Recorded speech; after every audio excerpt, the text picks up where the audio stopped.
Buenas, en el video de hoy desarrollaremos el tema correspondiente al espacio físico donde se desarrollan los habitantes de una nación o estado. Este tema tiene relación directa al título 3 de la Constitución y específicamente desarrollamos el territorio. Comencemos. Bueno, para iniciar el estudio del territorio es importante considerar que históricamente el territorio no nació con un valor fundamental como lo es hoy, donde la prioridad de las estructuras del Estado se determinan en tener territorio.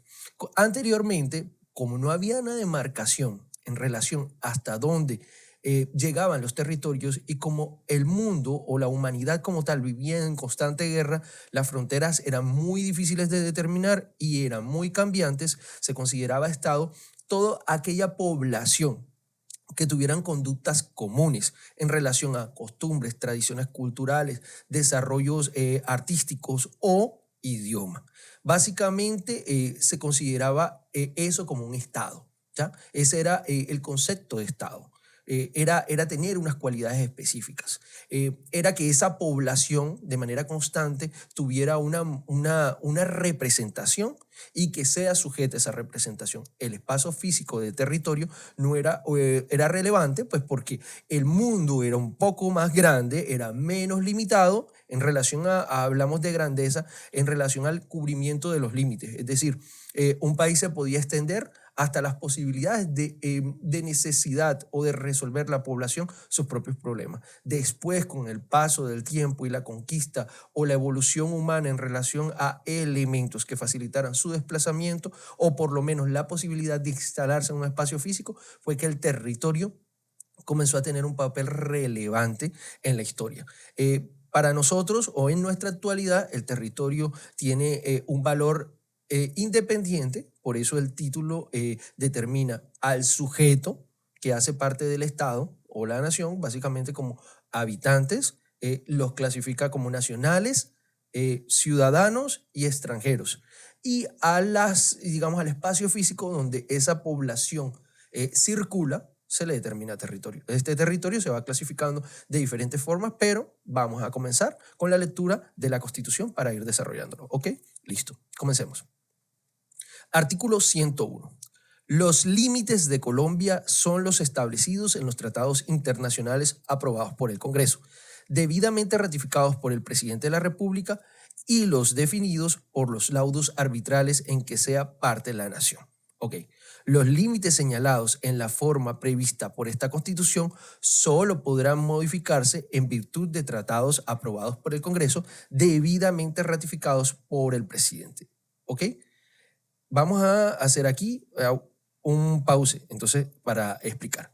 Bueno, el artículo 101 nos está indicando en su parte inicial que el territorio debe de tener una demarcación física, específicamente dónde comienza, dónde termina, hasta dónde circunscribe el poder institucional o el poder de un Estado. Y determina o indica que para determinar el territorio debe haber un reconocimiento por tratados internacionales que sean aprobados por el Congreso y ratificados por el presidente. Básicamente, eso es lo que determina el territorio. ¿Por qué dependemos de un tratado internacional?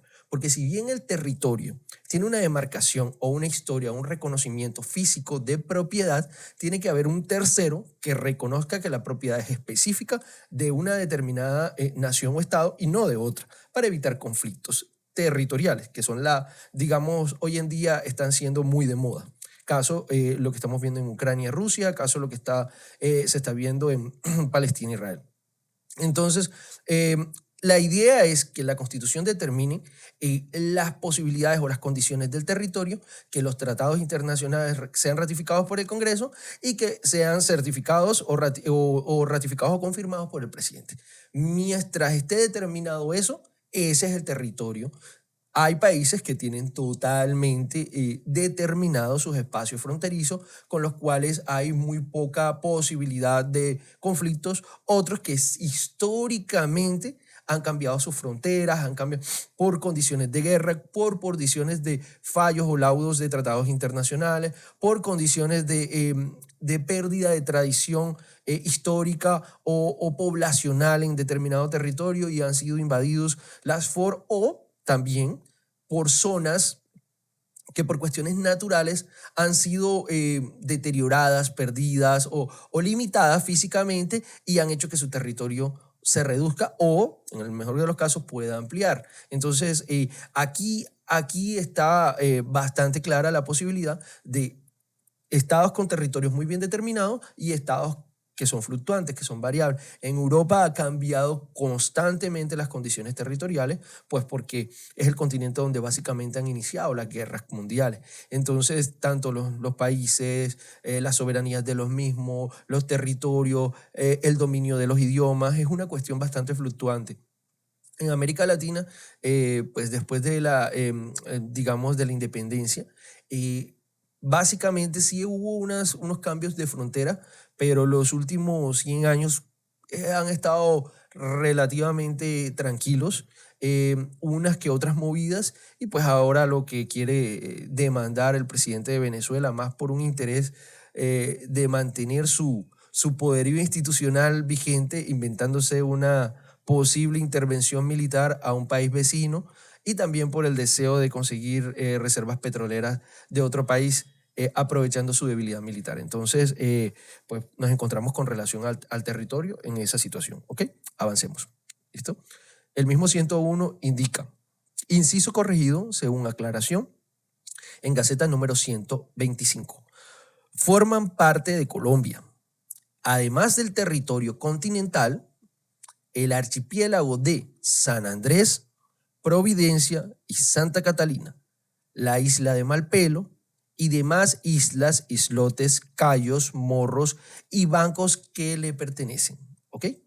Aquí hay una caracterización específica a los territorios, digamos, a los territorios que se encuentran sobre el mar o dentro del mar o dentro del océano, ¿ya?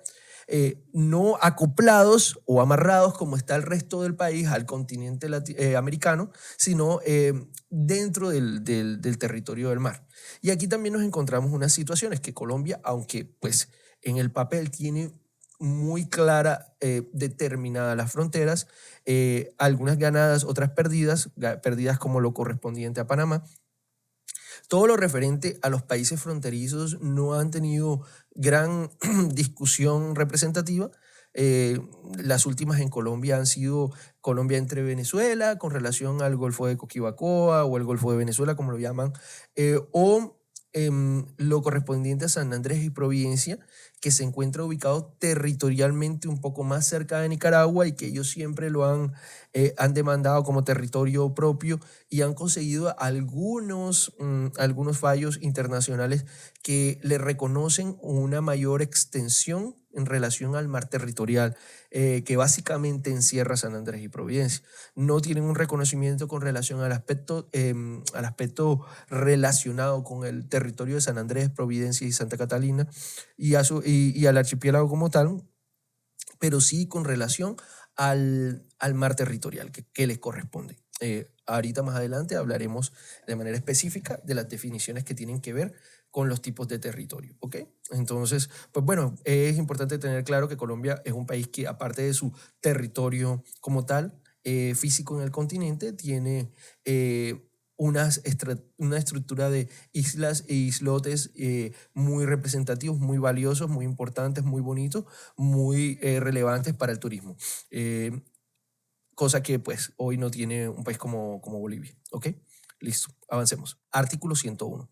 También son parte de Colombia el suelo, el subsuelo, el mar territorial, la zona contigua, la plataforma continental, la zona económica exclusiva, el espacio aéreo, el segmento de la órbita geoestacionaria, el espectro electromagnético y el espacio donde actúa de conformidad con el derecho internacional o con las leyes colombianas a falta de normas internacionales. Bueno, en este artículo 101, pues en lo correspondiente a esta clasificación individualizada de los elementos que se consideran como parte del territorio colombiano o como parte de Colombia, hay una clasificación que vamos a detallar punto a punto, ¿ok? Iniciemos por el suelo. Bueno, la definición de suelo Tomémosla desde el punto de vista más básico. El suelo es el espacio de terreno sin importar su condición. Puede ser plana, de niveles, baja, alta, pero es el espacio de terreno donde la humanidad y todos los seres que hacen parte de nuestra naturaleza se instalan en el territorio determinado. Entonces, el suelo es esa parte terrestre específicamente, en que nosotros como humanos nos instalamos, vivimos, convivimos, reproducimos y nos desarrollamos. Esa es la primera clasificación de suelo. Lo que vemos, lo que estamos pisando y donde nos movemos, ¿ya? Es terrestre. La segunda relación tiene una determinación con lo que está debajo del suelo. ¿Ya? Seguimos en la tierra, todavía no nos hemos salido de la tierra, vamos a ir poco a poco. Primero en la tierra, el suelo. Segundo, ¿qué está debajo del suelo? Es el subsuelo. Anteriormente, cuando la humanidad iba en pro del desarrollo, la estructura estatal no determinaba el subsuelo como un elemento de valor. Perdón. Pero con el paso del tiempo, el Estado se dio cuenta que el valor del suelo depende también del valor que hay en el subsuelo, relacionado con los recursos naturales que éste tiene debajo. Entonces, si el suelo tiene una cantidad de recursos naturales renovables o no renovables, eso determina su valor. Entonces, para el Estado, todo lo que esté debajo del suelo, sea recursos naturales renovables o no renovables, es de él. Hace parte del territorio y se tiene que respetar. No se puede apropiar de elementos que corresponden al subsuelo ni extraer sin las condiciones propias de la norma o con una autorización de la misma estructura estatal. De esto hablamos no solo con recursos naturales minerales, sino cosas como elementos como el agua que podemos extraer debajo de la tierra. Ah, no, es que yo coloqué la máquina y puse y saqué toda el agua que quise. No, porque también podemos producir daños de tipo ambiental si extraemos agua sin la correspondiente forma o sin el cumplimiento de los requisitos necesarios para su extracción. Entonces, ya tenemos determinado el suelo, ya tenemos determinado el subsuelo como el espacio que está debajo del suelo, que llega específicamente hasta el centro de la Tierra como punto de referencia y que encierra básicamente como un cono. Vamos a hacer el ejemplo así. Si el territorio es de aquí a aquí, el subsuelo es todo lo que está debajo de aquí a aquí, pero como un punto de referencia, vamos a hacerlo con el micrófono, como un punto de referencia el centro de la Tierra. Entonces hacemos lo siguiente. Lo de arriba, acá arriba, es todo el suelo. Lo de abajo es el subsuelo, que llega hasta el punto relacionado con el centro de la Tierra, a forma de un cono, ¿ya? Esa es la descripción básica, pues con las herramientas que tenemos a la mano, de lo que puede ser el subsuelo, y todo lo que esté dentro de esa área, recursos de todo tipo, son exclusividad y propiedad del Estado. Ok, entonces ya saben, si se encuentran una pepa de oro, es del Estado, ese suelo es del Estado. Si no es tan grande, pues miren a ver qué pueden hacer y cómo la vuelven chiquitica para que nadie se dé cuenta. Eso sí, pero todos los recursos naturales, renovables y no renovables, ya son un monopolio exclusivo del Estado. Ok, sigamos. Ahora ya salimos del suelo y nos vamos hacia arriba. Ya nos vamos a lo que se considera espacio aéreo. ¿Ya? Ok, entonces el espacio aéreo ya no tiene relación directa con el hombre o con la persona o con los seres ubicados en la Tierra, ni debajo de ella, sino hacia arriba. O sea, es la atmósfera o el área superior al el espacio terrestre hacia arriba, teniendo como límite principal eh, toda la capa de ozono y hasta donde llega la Tierra. Y de ahí estamos hablando de la parte espacio aéreo, donde pueden circular, digamos, aeronaves autorizadas por el gobierno o que sean, digamos, de la fuerza pública. El espacio aéreo, al igual que todo el suelo, tiene sus limitantes en transitabilidad relacionadas con el tipo de nave, aeronave o permiso de circulación de las mismas. Hacen parte también de la soberanía del Estado y este espacio es debidamente cuidado con las herramientas que cada Estado tiene. Anteriormente, antes de la existencia de los aviones, pues lo correspondiente al espacio aéreo era un elemento no determinante, ¿ya? Pero con la evolución y en la condición nos estamos dando cuenta de que el humano va reconociendo como suyo elementos que tengan relación directa a su evolución. Entonces, ya podemos determinar que el espacio aéreo es la atmósfera que está sobre el suelo. Siguiendo en la parte superior, ya no en el suelo, sino en el aire arriba, hablaremos de otro elemento que se llama órbita geoestacionaria. Bueno, esta es una característica o es un tipo de característica que también fue creándose con la evolución humana. Y pues bueno, la órbita geoestacionaria tiene como una dimensión de 150 kilómetros de ancho que circula el mundo completo, ¿ya? Y que básicamente es la ubicación estratégica para que los satélites, como te digo, orbiten en la Tierra. Esta órbita gestacionaria, pues es demandada o por lo general exigida por los países por los que pasa la línea del Ecuador. Entonces, como Colombia hace parte de esa área, Colombia demanda la órbita estacionaria como parte de su soberanía y la califica como un tipo de territorio que está sobre el espacio aéreo. Ya está fuera del planeta, pero pues lo consideran como un elemento clave para también, digamos, demandar posición en la ubicación de satélites y en la ubicación de elementos que a futuro sean necesarios para el mejoramiento de la información y de las cualidades técnicas que tenga la humanidad. El otro elemento, también ya en el aire, es lo que se considera el espectro electromagnético, que también hace parte de la soberanía, pero se encuentra ampliamente desarrollado, y ya lo explicamos, en el artículo 75 de la Constitución.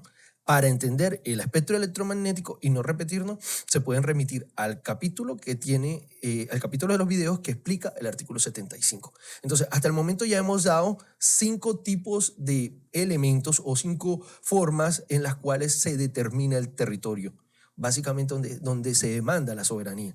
Ya vimos la tierra, ya vimos el aire, ya vimos fuera el espacio aéreo, y ahora vamos a pasar, digamos, a un ambiente diferente. Ya ahora vamos al mar, que también tiene relación directa con el territorio. Bueno, entonces, adentrándonos ya en el mar, hablemos del primer elemento por el cual podemos desarrollar, que es el mar territorial. ¿Y qué se considera mar territorial? Bueno, aquí hay una discusión histórica. Antes se establecía como mar territorial 3 millas náuticas. ¿Y por qué 3 millas náuticas? Pues en la historia anteriormente, porque era, digamos, la posibilidad real de defensa de un estado o nación, porque era el máximo alcance de una bala de cañón. Entonces, ¿para qué querer tener más territorio que el que podríamos proteger? Eso es una consideración de eficiencia de defensa territorial en esas épocas. Entonces, con que tuviera la posibilidad de llegar mi bala de cañón hasta ahí, eso se consideraba como mar territorial. En la historia se fue considerando ya cambiando y hay una variación y un montón de discusiones de interpretación, porque según la ubicación de los países hay países que tienen prácticamente al frente otro país y al frente de su mar, y hay siempre disputas en relación a cuánto debe ser el área. Pero bueno, hay como una constante a nivel mundial de que el área de mar territorial, que es la primera clasificación del mar, o la primera clasificación física y territorial del mar, se habla de 12 millas náuticas como un punto general. Hay algunos países todavía, por lo menos hay un debate entre Perú, Ecuador y Chile, que hablan de 200 millas náuticas, pero digamos no tenemos clara la posibilidad o la relación de estos con relación a eso, sino con relación a todo lo que considera el mar como de territorio de frontera. Entonces, la constante es hoy en día 12 millas náuticas, que equivalen a 22 kilómetros, desde donde donde termina la playa o la línea de playa, y enseguida arranca el mar. Desde ahí se habla de 12 millas náuticas como primer elemento. Después, digamos, donde termina el mar territorial, se clasifica otra nueva, digamos, forma que se llama zona contigua. La definición de zona contigua, pues la misma palabra lo indica. La zona contigua es la línea específica donde termina el mar territorial. O sea, decimos como elemento general que decidimos caracterizar 12 millas náuticas. Entonces, 12 millas náuticas después del mar territorial, arrancamos 12 millas náuticas más como una zona contigua, que es una zona adicional de mar donde todavía podemos considerar que es territorio de un estado, ¿ya? Después de esa zona contigua, o es como ese intermedio del territorio en donde tenemos el territorio reconocido y un pedazo de territorio más de circulación ahí, que se llama así, zona contigua, pasamos a otro elemento, otro espacio físico que se llama zona económica exclusiva. Ya esta tiene una clasificación diferencial, unos elementos más importantes y que también se considera en la misma constitución como territorio.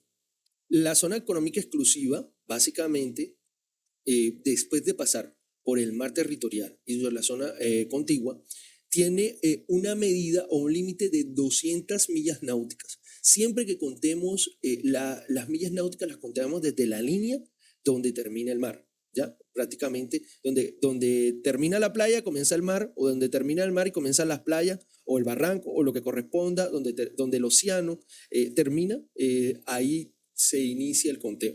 Entonces, cuando hablamos de 200 millas náuticas como zona económica exclusiva, vemos esa posibilidad de que los estados tengan esa área de terreno también como elemento clave para aprovechamiento de recursos naturales y demás. Cuando hablamos de mar, pasa igual que el suelo. No solo el Estado es representante o dueño del espacio horizontal de ese tipo de elementos, sino también de lo que va debajo. Y si vemos sobre el mar, pasan los barcos, pero por debajo hay toda el agua de mar. Y después que lleguemos al agua de mar, el agua de mar está, digamos, depositada en una área de terreno. Significa que toda esa área de terreno en donde se encuentra el mar y su subsuelo, que sería subsuelo marino, no subsuelo terrestre, sino subsuelo marino, también tiene relación directa con la representación del Estado y todo lo que esté debajo también. Entonces, ahí normalmente encontramos depósitos de agua, depósitos de gas, depósitos de petróleo, también en las zonas de suelo marino, no subsuelo, hay tránsito de líneas de conexión de internet y demás, y eléctricas hoy en día también, que se está utilizando mucho la energía eólica y la misma solar en espacios de mar. Se está aprovechando pues la posibilidad, por ahí todo el transporte de energía también pasa por ese lecho marino, que también es del Estado y que cada quien puede decidir si transita o no, o digamos hacer acuerdos internacionales de tránsito para sacar aprovechamiento de esos elementos que pueden ser necesarios. Entonces, vamos avanzando en el tercer elemento que representa el territorio, pero esta vez en el mar. Por último, en la descripción marina nos encontramos con la plataforma continental. La plataforma continental es esa área que inicia donde termina digamos, la zona económica exclusiva. Donde terminan las 200 millas náuticas, ahí arranca la plataforma continental, ¿ya? Y es un área de terreno, pues, que se reconoce o se defiende o que se tiene como elemento principal también del territorio. ¿Cuál es la situación ahí? Una vez se clasifica o se determina o se señala esta zona, posterior a ella ya vienen los espacios correspondientes. Posterior a la plataforma continental, ya terminando el área que corresponde a esta, vienen ya las zonas de alta mar, que son las zonas de libre tránsito, son las zonas que no tienen como una representación territorial específica, se puede decir, son de todos, ¿ya? Que independiente de que no tenga una titularidad o un reconocimiento, los estados que se encuentran más cerca a estas tienden a circular en esas áreas, pues como hay una libre circulación o tránsito sobre esa alta mar, los estados, por cuestiones de cuidar sus espacios, pues se acercan bastante a ellas como elemento de cuidado para que las personas no se introduzcan o no inicien en el proceso de introducir en su territorio. ¿Okay? Ya con finalizamos con lo correspondiente al mar, ¿ya? Y siguiendo la determinación de la Constitución, que habla de suelos con relación a la parte terrestre, mar con relación al mar, y lo que es la parte aérea con relación a la parte sobre la tierra, sobre el suelo. También dice que, digamos, el espacio, y aquí está, lo voy a señalar, y el espacio donde actúe de conformidad con el derecho internacional o las leyes colombianas a falta de normas internacionales. Miren, esa descripción que tiene la Constitución es una descripción bastante genérica. ¿Por qué es bastante genérica? Porque la definición de territorio, como se han dado cuenta, ha ido evolucionando, tanto de la terrestre, por la evolución al subsuelo, como de la aérea, con la evolución al espacio aéreo y a la órbita geoestacionaria, como la de mar, que pasó de la distancia de un cañón a o unas clasificaciones y reclasificaciones de diferentes tipos de representación de mar. Ahora, básicamente, en lo que estamos es en una nueva posibilidad de clasificación que tiene que ver con el reconocimiento internacional o leyes colombianas que determinan o algunas clasificaciones internacionales como espacio de actuación de las leyes.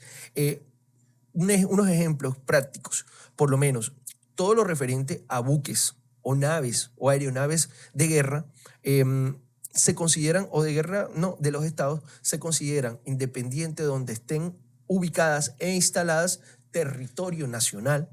Es decir, si ellas por su misión o su formación tienen que moverse del territorio de Colombia, dentro de estas se consideran actuando en el territorio colombiano por una condición de soberanía y de reconocimiento del espacio territorial.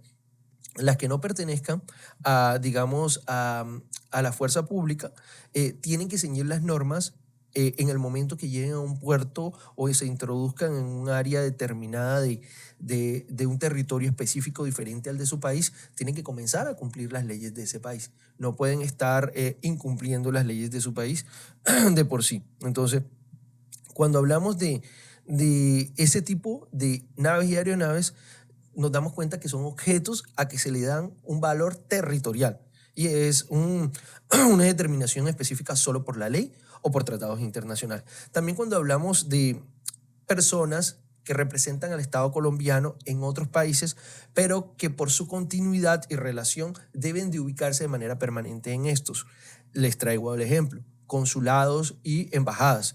Y digamos que estos compran o alquilan un terreno, digamos, o se le entrega una posesión, una donación para que instalen un terreno en un espacio de tierra de un país diferente. No significa que, digamos, eso sea Colombia, un ejemplo, en ese territorio. No, básicamente está dentro del territorio del otro país, pero las condiciones, reglas, funcionamiento y el espacio físico tendrían una representación territorial de otro país dentro del mismo. Es decir, las embajadas y los consulados son territorio colombiano, pero por reconocimiento de la ley. Ah, no, pero es que si eso es una casa que está en Estados Unidos, ¿cómo va a ser territorio de Colombia si Colombia está aquí? Y el mar territorial de Colombia no está allá y el espacio aéreo de Colombia no está allá. No, pero hay un reconocimiento por la misma ley y por las mismas normas internacionales de que todos los elementos que tengan relación con representación internacional, vehículos, inmuebles y demás, se consideran territorio colombiano dentro de ese país. Es a nivel internacional y por lo cual tocarlos, entrar sin autorización y demás, significa una invasión a la soberanía de manera específica. Tratamos de profundizar lo que más pudimos las clasificaciones que el artículo 101 tiene en relación al territorio, por lo cual esperamos que esté claro. Aquí les quiero hacer un pausecito, porfa, ayúdenme con un me gusta, un comentario. El canal va creciendo, gracias a ustedes, pero la forma de, digamos, hacerlo más representativo es con comentarios, me gusta, suscripciones. Entonces, porfa, cualquier cosita que hagan en relación a eso es ganancias para poder crecer y que estas normas le lleguen a más personas. Adentrándonos en el artículo 102, determinamos lo siguiente: el territorio, con los bienes públicos que de él forman parte, pertenecen a la nación. ¿Ok? Ya aquí no solo hablamos del aspecto territorial, del elemento físico, sino de todos los bienes públicos que hacen parte del territorio o de la nación o de la descripción de poder público como Estado. Ya, entonces, esto es una extensión a los bienes que no son constantes, que no son inmuebles, sino como en relación a los bienes muebles que tienen relación con la representación territorial, como le explicamos ahorita. Las naves, las aeronaves, los vehículos también hacen parte de la nación. ¿Ok? Listo. Entonces, hasta aquí el video de hoy. Esperamos haber llenado sus dudas en relación a qué es el territorio, cómo se clasifica. Entonces, pues, muy agradecido con su atención. Ya saben, si no quieren escribir, pongan una carita feliz, pongan algo, pero hey, ayúdennos con eso. Hasta un próximo video. Gracias.